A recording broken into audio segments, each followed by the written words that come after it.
Dati pinapangarap ko lang na ma-invite sa Flores de Mayo. At sa wakas, naimbitahan na rin tayo. Kaya naman, from this to this.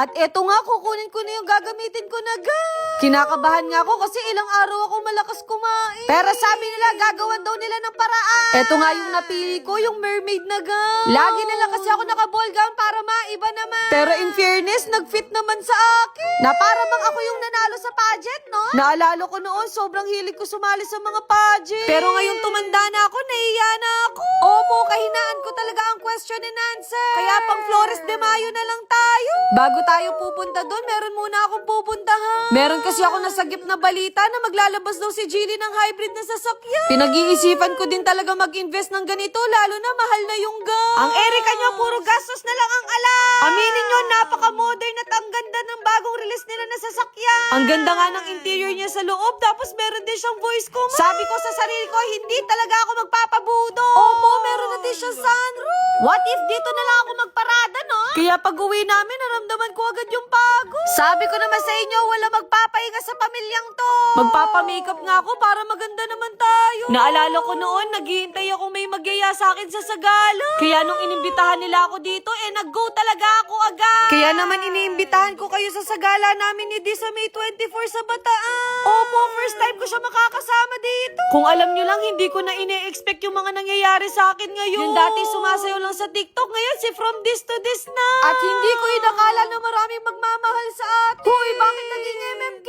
Natapos na nga akong ayusan, ngayon pipicturean naman tayo ng Sana talaga makakapaglakad ako na maayos dito. Kasi kung hindi, magpapabuhat talaga ako. Sinuot na nga nila yung corona ko. Aminin nyo, bumagay yung gown sa atin kasi nagmukha tayong klase. Sana sa kasal ganito din ako kaganda, no? Hanggang ngayon, na-amaze pa rin talaga ako sa bago kong ngipin. Literal na mapapakanta ka lang, salamat do. Hoy, uulan. Kung meron din tayong crown sa ulo, meron din tayo sa balikat. At least ngayon, nagmukha na talaga tayo mag-a-attend ng sagala. Pagkatapos nga ng photoshoot, umalis agad kami ng mga kaibigan ko. Opo, pati si Mama sumama. Sa Bulacan pa nga yung event, kaya mahaba pa yung biyahe. Pero sa puntong to, ramdam ko na yung bigat ng crown ko. Tiis ganda muna kasi ginusto ko to. At finally, nandito na nga kami sa Bulacan. Natuwa nga ako kasi meron pa silang pabuking. Medyo nahiya nga ako kasi na-late kami dahil sa sobrang traffic. At naloka pa ako kasi meron pa silang pa-catering. Grabe naman tayo ka-spoiled, no? May palitsyon manok, spring roll, fish fillet, as in sobrang dami nilang niluto para sa amin. Sabi ko sa kanila, mamaya na lang ako kakain, baka hindi magkasya sa akin yung Kaya pagkabihis namin, sinakay na ako dito sa van. In fairness, ramdam kong VIP ang atake natin dito. At hindi ko nga in-expect na sobrang dami mag-aabang sa atin.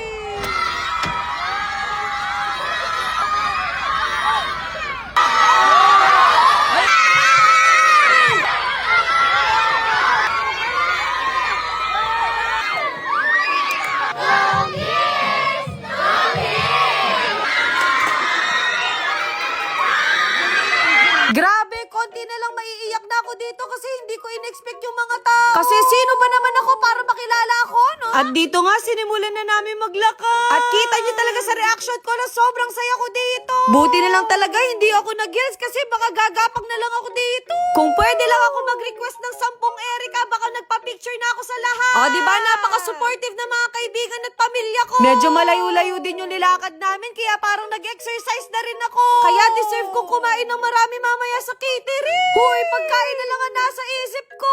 Sa totoo lang, mabilis maubos yung social battery ko, lalo na pag sobrang daming tao. Pero in fairness, 50% pa yung battery ko. O, diba? Lima-lima pa yung nag-a-assist sa akin. Kapag kasi nadumihan yung gown, baka hindi na ako makauli. Ngayon, sinimula naman yung pag-aalay kay Mama Mary. At grabe, ang gigit na mga bata. Nung kapanahunan ko, puro laro-laro lang yung alam ko sa buhay. At eto nga, pinalakad na ako dito sa red carpet. Medyo hirap nga ako sa pagrampa dito kasi pagod na yung paa ko. Kaya buti na lang pinaupo muna ako, no? Kaya naman nakapag-recharge pa ako dito. Sabi ko sa kanila, mag-from this to this kami. From this to this. Kaya naman, kainan na. Sabi ko sa sarili ko, wala muna magdadaya. Naiya nga ako magsabi na gusto ko mag-sharon para meron na kaming ulam bukas. Pero in fairness, masarap din yung luto nila. Literal na kinapalan ko na yung mukha ko. Ang dami din kasing natira. Sayang naman kung hindi makakain. Ayun lang.